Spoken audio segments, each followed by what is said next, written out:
দশম শ্ৰেণীৰ শিক্ষাৰ্থীসকলৰ প্ৰশ্ন কেইজনমান শিক্ষাৰ্থীৰ হোৱাটছআপ যোগে মোলৈ প্ৰশ্ন আহিছে তেওঁলোকৰ প্ৰশ্নকেইটা হ'ল 2024 আৰু 25 শিক্ষাবৰ্ষত মেট্ৰিক পৰীক্ষা হ'বনে নাই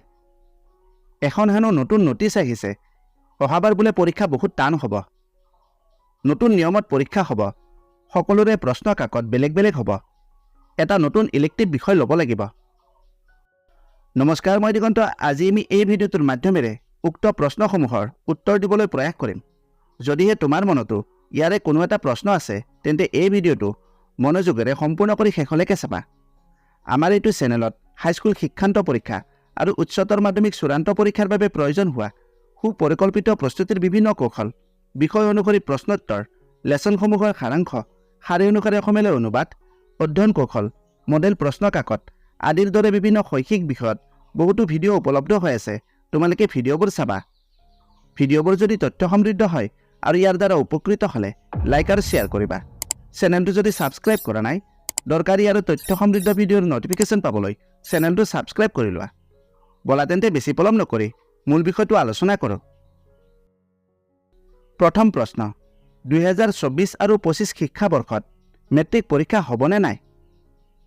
যোৱা বছৰ অসমৰ মুখ্যমন্ত্ৰী মহোদয়ে ঘোষণা কৰিছিল যে মেট্ৰিক পৰীক্ষা নহয় কিন্তু মেট্ৰিক পৰীক্ষা অনুষ্ঠিত হ'ল ক্লাছ 10ৰ মেট্ৰিক পৰীক্ষা হ'ব মেট্ৰিক বা হাইস্কুল শিক্ষান্ত পৰীক্ষা হ'ব হয়তো পৰৱৰ্তী সময়ত সেৱাৰ অধীনত নহ'ব কিন্তু মেট্ৰিক পৰীক্ষাৰ দৰে ক্লাছ 10ৰ বোৰ্ড পৰীক্ষা বা ফাইনেল পৰীক্ষা হ'ব হয়তো এই পৰীক্ষাটো এতিয়াৰ শিক্ষা পৰিষদ আৰু শিক্ষা সংসদ দুয়োটা একত্ৰিত হৈ এটা নতুন শিক্ষা বোৰ্ড গঠন হৈ এই পৰীক্ষাটো আয়োজন কৰিব পাৰে দ্বিতীয় প্ৰশ্ন এখন হেনো নতুন নোটিছ আহিছে অহাবাৰ বোলে পৰীক্ষা বহুত টান হ'ব হয় এখন নতুন নোটিছ প্ৰকাশ পোৱাটো হয় 26 এপ্ৰিল তাৰিখে এই জাননীখন প্ৰকাশ পাইছে তাত বহুতো গুৰুত্বপূৰ্ণ বিষয় উল্লেখ আছে 27 এপ্ৰিল তাৰিখে মই এইটো বিষয়ত আলোচনা কৰি ভিডিঅ' এটা আপলোড কৰিছিলোঁ যদি সেই ভিডিঅ'টো চোৱা নাই চাই ল'বা ডেছক্ৰিপশ্যনত থকা প্ৰথম লিংকটো ভিডিঅ'টো চালে আটাইখিনি কথা ভালদৰে বুজি পাবা আৰু পৰীক্ষা বহুত টান হ'ব পৰীক্ষা জটিল হ'ব নে সহজ হ'ব এইটো নিৰ্ভৰ কৰে শিক্ষাৰ্থী এগৰাকীৰ প্ৰস্তুতিৰ ওপৰত তেওঁ কেনেদৰে প্ৰস্তুতি কৰিছে কি মানদণ্ডৰ প্ৰস্তুতি কৰিছে এনেবোৰ কাৰকৰ ওপৰত নিৰ্ভৰ কৰে কেৱল প্ৰশ্নৰ উত্তৰ মুখস্থ কৰিলেই নহ'ব পাঠৰ বিষয়বস্তু ধাৰণা আদিৰ সম্পূৰ্ণ জ্ঞান আয়ত্ত কৰিব লাগিব যদি পৰীক্ষাৰ আৰ্হিমতে আৰম্ভণিৰে পৰা পঢ়া শুনাত মনোযোগ দিয়া নিয়মিত অনুশীলন কৰি থকা নিজৰ প্ৰস্তুতিৰ মাপকাঠি জুখি থকা তেন্তে পৰীক্ষাৰ বাবে ভয় কৰাৰ কোনো সকাম নাই 3 নম্বৰ প্ৰশ্ন নতুন নিয়মত পৰীক্ষা হ'ব 3 নম্বৰ প্ৰশ্ন আৰু 4 নম্বৰ প্ৰশ্ন এই দুইটা প্ৰশ্নৰ উত্তৰ একেলগতে বুজাই দিম 4 নম্বৰ প্ৰশ্নটো হ'ল সকলোৰে প্ৰশ্ন কাকত বেলেগ বেলেগ হ'ব এইখিনি কথা ভালদৰে বুজি লোৱা নতুন নিয়মত পৰীক্ষা হ'ব পৰীক্ষাৰ নিয়ম একেই থাকিব কিন্তু প্ৰশ্নৰ আৰ্হি সলনি হ'ব যোৱাবাৰ যেনেদৰে 4টা বিষয়ত MCQ প্ৰশ্ন আছিল আৰু সেইবোৰ OMR চিটত ঘূৰণীয়া দাগ কৰি দিব লগা হৈছিল ঠিক তেনেদৰে একেই থাকিব কিন্তু প্ৰশ্নসমূহ আগতকৈ অলপ জটিল মানৰ হ'ব আৰু নতুন আৰ্হিৰ প্ৰশ্ন হ'ব সকলো বিষয়তে প্ৰশ্নৰ আৰ্হি সলনি হ'ব এতিয়াৰ পৰা নতুন নতুন আৰ্হিৰ প্ৰশ্ন দেখিবলৈ পাবা কিন্তু পাঠ্যপুথিৰ আধাৰতে হ'ব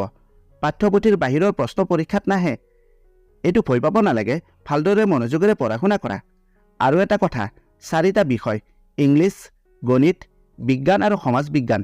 এই 4টা বিষয়ত যে MCQ প্ৰশ্ন আহিব ইয়াৰে প্ৰতিটো বিষয়ৰ 4খন বেলেগ বেলেগ প্ৰশ্ন কাকত হ'ব যেনে ধৰা ABCD অলপ বহলাই বুজাই দিম মন কৰিবা ধৰি লোৱা ৰোল নম্বৰ 1 A সেটৰ প্ৰশ্ন কাকতখন পালে 2 নম্বৰে B সেটৰ প্ৰশ্ন কাকতখন পালে 3 নম্বৰে C সেটৰ প্ৰশ্ন কাকতখন পালে 4 নম্বৰে D সেটৰ প্ৰশ্ন কাকতখন পালে এনেদৰে পুনৰ ৰোল নম্বৰ 5 A সেটৰ প্ৰশ্ন কাকতখন পালে 6 নম্বৰে B সেটৰ প্ৰশ্ন কাকতখন পালে 7 নম্বৰে C সেটৰ প্ৰশ্ন কাকতখন পালে আৰু 8 নম্বৰে D সেটৰ প্ৰশ্ন কাকতখন পালে মুঠ 4টা সেটৰ প্ৰশ্ন কাকত থাকিব তাত প্ৰশ্নসমূহ একেই থাকিব কিন্তু প্ৰশ্নৰ নম্বৰ সালসলনি হৈ থাকিব আগতে যেনেকৈ আনক সুধি লিখে ঐ তই 2 নম্বৰ প্ৰশ্নটোৰ উত্তৰ কি লিখিছা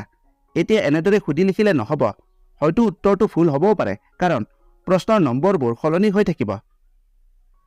5 নম্বৰ প্ৰশ্ন এটা নতুন ইলেক্টিভ বিষয় ল'ব লাগিব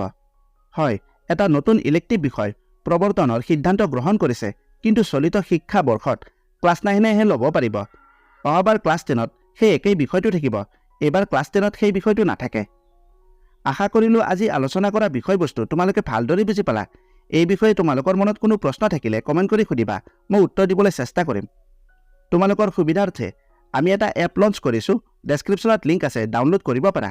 আজিলৈ ইমানতে এৰিলোঁ ভিডিঅ'টো বন্ধু বান্ধৱীৰ লগতে শ্বেয়াৰ কৰিবা আৰু ভিডিঅ'টোৰ বিষয়ে নিজৰ মতামত দিবলৈ নাপাহৰিবা অতি সোনকালে আন এটা আকৰ্ষণীয় বিষয়ৰ সৈতে পুনৰ লগ পাম ধন্যবাদ